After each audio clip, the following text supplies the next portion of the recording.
Class 7th जो आज का हमारा टॉपिक है वो है ट्रांसवर्सल लाइन। तो ट्रांसवर्सल लाइंस क्या होती है और उससे कौन से एंगल्स बनते हैं वो चीज़ आज हम डिस्कस करेंगे। ट्रांसवर्सल लाइंस, उसकी डेफिनेशन पहले देखिए, अपनी बुक पे आप देख सकते हैं 137 पेज पे। A transversal is a line that intersect a set of two or more lines at distinct points. वो लाइन जो दो या दो से ज़्यादा लाइंस को डिफरेंट पॉइंट्स पे कट करती है। जैसे ये दो लाइंस हैं और ये ट्रांसवर्सल लाइन है जो इसको कट कर रही है यहाँ पर और यहाँ पर। ऐसे ही ये डिफरेंट लाइंस हैं और ये ट्रांसवर्सल लाइन है जो इसको कट कर रही है डिफरेंट पॉइंट्स पे। तो ट्रांसवर्सल लाइन से कौन कौन से एंगल्स बनते हैं वो चीज़ आज हम डिस्कस करेंगे। फर्स्ट देखिए, ये मेरे पास टू लाइंस हैं, line A B and line P Q, और ये मेरे पास जो एल लाइन है वो मेरे पास है ट्रांसवर्सल लाइन। तो कटिंग होने पर ये मैंने नंबरिंग की हुई है 1 2 3 4 5 6 7 8, ये एंगल बन रहे हैं। सबसे पहले होता है हमारे पास इंटीरियर एंगल्स। इंटीरियर का मतलब होता है अंदर। अगर ये दो लाइंस हैं, इनके अंदर यहाँ और यहाँ पे एंगल बन रहे हैं, मतलब 3 4 5 6 3 4 5 6, ये हो जाएंगे इंटीरियर एंगल्स।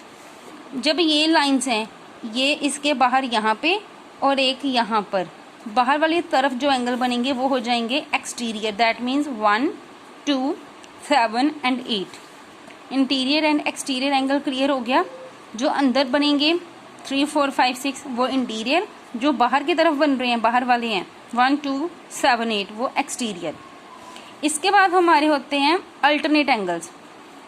जो भी जेड बनाएंगे यहाँ पर और यहाँ पे, उनको अल्टरनेट एंगल्स बोलते हैं। अब इस फिगर में दो तरह के अल्टरनेट एंगल होंगे, एक इंटीरियर अल्टरनेट, एक एक्सटीरियर अल्टरनेट। सबसे पहले देखिए इंटीरियर अल्टरनेट। अब यहाँ पे हम पहले ये देखना पड़ेगा कि z कहाँ पे बन रहा है। अगर मैं देखूँ z, तो z मेरा कहाँ पे बन रहा है, ये देखिए, ये चीज़ यहाँ पे और फिर वापस ऐसे ये और ये। अब इसके ये एंगल 4 और 6, एक तो ये बन गया। ऐसे भी तो बन रहा है ना ये चीज़, ऐसे इस तरफ ये वाली, मीन्स की 3 एंड 5। तो इंटीरियर अल्टरनेट एंगल कौन से हुए, 4 एंड 6, 1 पेयर में होते हैं ये, और एक हो गया 3 एंड 5, 3 5। जैसे ये चीज़ बन रही है, ऐसे बन रही है ना ये वाली, और इसके लिए ये बन रही है ये ऐसे 4 एंड 6, 3 एंड 5। नेक्स्ट आ गया एक्सटीरियर अल्टरनेट की, हो तो जेड ही लेकिन बाहर वाले हों, आउटसाइड वाले हों। अगर मैं इस z की बात करूँगी, ये वाले की, तो इसकी आउटसाइड एक 1 है और एक इस तरफ 7 है, तो 1 एंड 7 इसके एक्सटीरियर अल्टरनेट होगी। और अगर मैं ये वाले z की बात करूँ जिसमें 3 और 5 आ रहे थे, इसके बाहर वाले कौन से हैं, 2 एंड 8, तो ये एक्सटीरियर अल्टरनेट एंगल्स होंगे। पेयर में होते हैं हमेशा 1 एंड 3 7, 2 एंड 8। नेक्स्ट हमारे पास एंगल्स हैं कॉरस्पॉन्डिंग एंगल्स। जो टू लाइंस की कटिंग होगी, जो एक एक्सटीरियर एक इंटीरियर, ये कॉरस्पॉन्डिंग एंगल होंगे। अगर मैं यहाँ पे देखूँ ये और फिर ये ऐसे, तो फिगर में देख के मुझे पता चल रहा है 2 के साथ 6 आएगा, 3 के साथ 7 आएगा, 1 के साथ 5 आएगा, 4 के साथ 8 आएगा। तो कौन कौन से कॉरस्पॉन्डिंग है, 1 एंड 5 एक पेयर है, ये 2 एंड 6 सेकेंड पेयर है, 3 एंड 7 थर्ड पेयर है, 4 एंड 8 फोर्थ पेयर है। तो 4 पेयर हैं इसमें कॉरस्पॉन्डिंग एंगल्स के, interior, exterior, alternate and corresponding. Next alternate 2 types के होते हैं, interior alternate and exterior alternate. अब अगर आपको ये चीज़ क्लैरिटी हो गई है, तो ये थोड़ी सी आपको इसकी लर्न्स रखने पड़ेंगे, ये पॉइंट्स रिजल्ट्स हम बोल सकते हैं कि जब दो लाइंस पैरेलल होती हैं, जो कभी भी कट नहीं करती, इंटरसेक्ट नहीं करती, उनको पैरेलल लाइंस बोलते हैं। तो पैरेलल लाइंस पे जो ट्रावर्सल होती है, तब जब ट्रावर्सल आती है तब जो एंगल्स बनते हैं वो इक्वल एंगल होते हैं।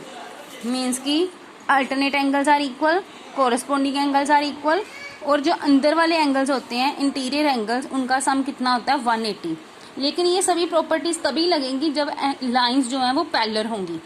अगर लाइंस पैरेलल नहीं है तो वो चीज़ नहीं एग्जिस्ट करेगी ये वाली। और दूसरी तरफ अगर एंगल्स इक्वल आ रहे हैं, अल्टरनेट एंड कोरस्पॉन्डिंग एंगल्स अगर इक्वल आ रहे हैं तो ऑटोमेटिकली लाइंस जो हैं वो पैरेलल ही होंगी। इसके बाद एक्सरसाइज 10th B का क्वेश्चन नंबर 1 देखिए, जो कि सिंपल आपका एंगल से ही रिलेटेड है। ये पिक्चर बनी हुई है, हमने एंगल्स का बताना है। सबसे पहले है vertical opposite to AMN, AMN के वर्टिकल ऑपोजिट होता है जब क्रॉस बने, तो AMN यहाँ पे आए तो दूसरा यहाँ पे आएगा ना ऐसे, मतलब कि PMB। Second alternate to CNQ, CNQ मतलब ये बात कर रहे हैं, तो CN का मतलब मुझे पहले यहाँ पे Z बनाना पड़ेगा, CNB इस तरफ आएगा ऐसे। और उन्होंने बात की थी इसकी, मतलब ये एक्सटीरियर है तो इसके कॉरस्पॉन्डिंग ये एक्सटीरियर हो जाएगा फिर PMB, तो सेकंड का आंसर आएगा PMB। थर्ड है अल्टरनेट टू MNC का अल्टरनेट MNC मतलब ये वाला MNC, इसका अल्टरनेट अगर ये बनाएगा Z तो ये नहीं आएगा इसका अल्टरनेट, मतलब NMB। नेक्स्ट है कोरस्पॉन्डिंग टू BMP,